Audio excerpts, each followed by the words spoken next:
कहते हैं हमारे जीवन का हर एक पल स्वर्ण होता है। अब या तो हम इसे अपने पास रख सकते हैं या तो इसे जाने दे सकते हैं, क्योंकि यही छोटे छोटे पल है जो हमारे जीवन को बनाते हैं। अब ये जीवन कैसा होगा ये हम पर निर्भर करता है। यदि आप एक एक पल सवारेंगे नहीं, यदि आप एक एक पल प्रेम नहीं करेंगे, यदि आप एक एक पल स्नेह का आनंद नहीं उठाएंगे, तो देखते ही देखते आपका समस्त जीवन नष्ट हो जाएगा, आपको पता भी नहीं चलेगा। अर्थात ये समय सोना नहीं है। इसे हम सोना बना अवश्य सकते हैं हमारे प्रयासों से। ये समय केवल एक हल है जो भूमि को जोत सकता है और कुछ नहीं। एक अत्यंत महत्वपूर्ण बात स्मरण रखिएगा, आपके पास केवल समय है। अब इसका आप सोना बनाते हैं या सोने में इसे व्यर्थ करते हैं, निर्णय आपका है। भगवान हर कठिन परिस्थिति में यही नाम है जो हमें हल देता है। व्यक्ति जाता है, भगवान की पूजा करता है, आराधना करता है, पाठ पढ़ता है, मंदिर में जाता है, घंटी बजाता है, भगवान को उठाता है और फिर आरंभ होते हैं सारे प्रश्न। हे भगवान, मेरे साथ ऐसा क्यों हो रहा है? क्यों मेरे ही जीवन में इतना दुख है? मैं कैसे इसका सामना करूं? मुझे ही क्यों इतना दुख भोगना पड़ रहा है? हे भगवान, मैं क्या करूं? मेरी सहायता कीजिए, कोई मार्ग दिखाइए।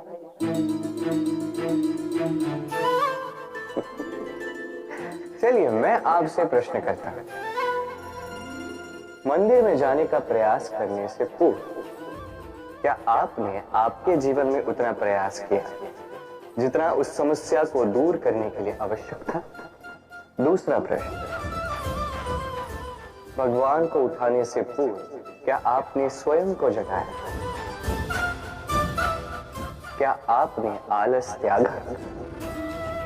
तीसरा प्रश्न, भगवान को पूछने से पूर्व क्या आपने स्वयं से पूछा कि मैं क्यों इसमें असफल हो रहा हूं?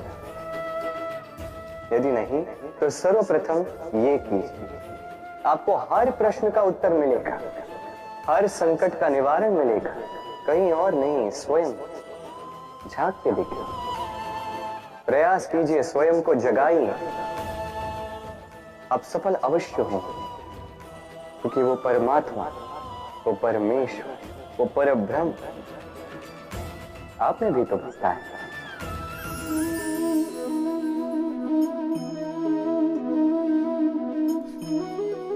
इस सूखे पत्ते को आप देख रहे हैं, ये कभी एक डाली पर हुआ करता था, हरा भरा,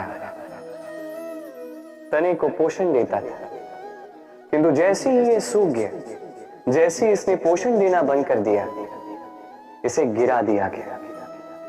अब आप कहेंगे यही तो सच है, यही तो संसार का कड़वा सच है। ये संसार तभी तक आपको अपने साथ रखता है जब तक आप स्वयं को उपयोगी बनाए रखते हैं। मैं ये नहीं कहूंगा कि ये झूठ है, ये अवश्य कहूंगा कि ये संपूर्ण सत्य नहीं है। संपूर्ण सत्य ये है, यदि आप चाहें तो सदा सदा के लिए संसार को पोषण दे सकते हैं और सदा सदा के लिए संसार आपको अपने साथ रख सकता है। कैसे? इसी सूखे पत्ते का उदाहरण आपको देता हूं। ये सूखा पत्ता पहले पिसेगा, तत्पश्चात वर्षा के साथ गलेगा, फिर खाद बनेगा, फिर उसी वृक्ष की जड़ों में समा जाएगा, एक नवा अंकुर को एक नया जन्म देगा। तो आप सोचिए आपको अपने जीवन के साथ क्या करना है। यदि कभी आप गिरे, कभी असफल हुए, तो आपको इस उत्साह को खो देना या पुनः खड़ा होना और एक नए संसार की रचना करनी है। निर्णय आपका है। इस पत्थर को देख रहे हैं हम, नदी की तलहटी पर पाया जाता है, प्रयास करता है कि नदी के जल के प्रवाह को रोक सके। क्या रोक पाता है? कदापि। उल्टा वो अपने तीखे छोरों को गोल कर बैठता है। अब इसे सीखने वाली बात क्या? इससे सीखने वाली बात ये कि जो व्यक्ति दृढ़ निश्चय के साथ जीवन में केवल आगे बढ़ता है बिना रुके, वो ना केवल अपना लक्ष्य प्राप्त करता है बल्कि मार्ग में आने वाली बाधाओं का अस्तित्व ही बदल देता है। तो आप क्या बनना चाहेंगे? वो व्यक्ति जो बाधाओं को चीर कर आगे बढ़ता है, या वो व्यक्ति जो किसी और के मार्ग में बाधा बनता है और अपना अस्तित्व ही खो बैठता है? निर्णय आपका है। समय अत्यंत कठोर स्वामी। आपने कई लोगों को यह कहते हुए सुना होगा, मेरे पास इतना समय नहीं है, इस कार्य में जो है अत्यधिक समय लग जाएगा, इसके विषय में सोचने के लिए मुझे समय ही चाहिए। अच्छा, मैं आपको एक बात बता देता हूं, यदि आपने ये निश्चित करने में समय लगा दिया कि आपको क्या करना है, तो समय ये अवश्य निश्चित कर लेगा कि आपके साथ क्या करना है, क्योंकि ये समय अत्यंत कठोर होता है। जब तक आपके साथ है, इसका आदर करना सीखें, इसका सम्मान करना सीखें, इसका सदुपयोग करना सीखें। यदि ऐसा नहीं हुआ तो इस समय को, स्वयं को और आपको बदलने में अधिक समय नहीं लगेगा।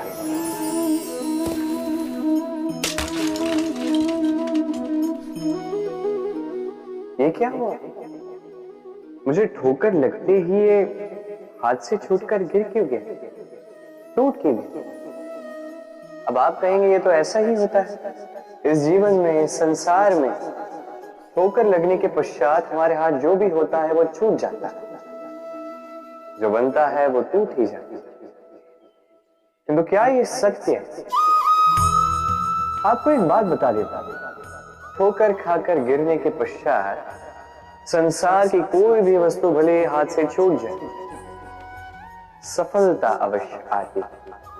चाहे कितनी भी बुरी तरीके से आप गिरे हो, ठोकर खाई, भविष्य अवश्य बनता है, क्योंकि ये ठोकर, असफल, ये कठिनाई, ये हमें ऐसे निखारती है जैसे अग्नि स्वर्ण।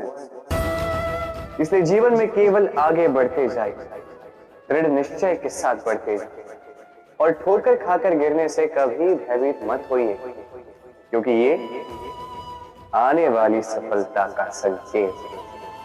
और सफलता तभी मिलेगी जब आप गिरोगे, जब आप पुनः उठोगे, और जब आप पुनः जीवन में आगे बढ़े। प्रेम, घृणा दोनों समान शब्द हैं। कैसे? देखिए ना, दोनों में 2.5 अक्षर हैं, दोनों वो भाव है जो हमारे मन से जुड़े, और दोनों भाव से जुड़े व्यक्ति हमारे लिए महत्वपूर्ण है। अंतर बस इतना है कि प्रेम को मिलता है सम्मान और घृणा को मिलती है उपेक्षा। ऐसा क्यों? क्योंकि प्रेम वो भाव है जहां व्यक्ति सब कुछ दे देना चाहता है, सब कुछ हार जाना चाहता है। वही घृणा ऐसा भाव है जहां व्यक्ति सब कुछ पा लेना चाहता है, सब कुछ जीतना चाहता है। फिर भी प्रेम ये भाव कभी आपको हारने नहीं देता, और घृणा ये भाव आपको कभी जीतने नहीं देता। अब क्या करेंगे? एक ही जीवन घृणा के साथ व्यतीत करेंगे या प्रेम के साथ? मैं तो प्रेम को ही चुनूंगा। चलिए एक प्रश्न करता हूं, किसी व्यक्ति से पूछिए, क्या वो मूर्ख, आलसी, अविवेकी, असफल, इन नामों से स्वयं की पहचान करवाना चाहेगा? नहीं। किसी पूछिए, क्या आप मूर्ख हो? नहीं। आप असफल हो? नहीं। अविवेकी हो? नहीं। अब बताइए, क्या आपने मूर्ख या असफल बनने के लिए कभी जीवन में एक अच्छी योजना बनाई है? उत्तर मिलेगा नहीं,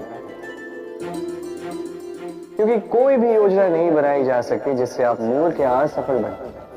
व्यक्ति मूर्ख या असफल तब बनता है जब वो योजना ही नहीं बनती।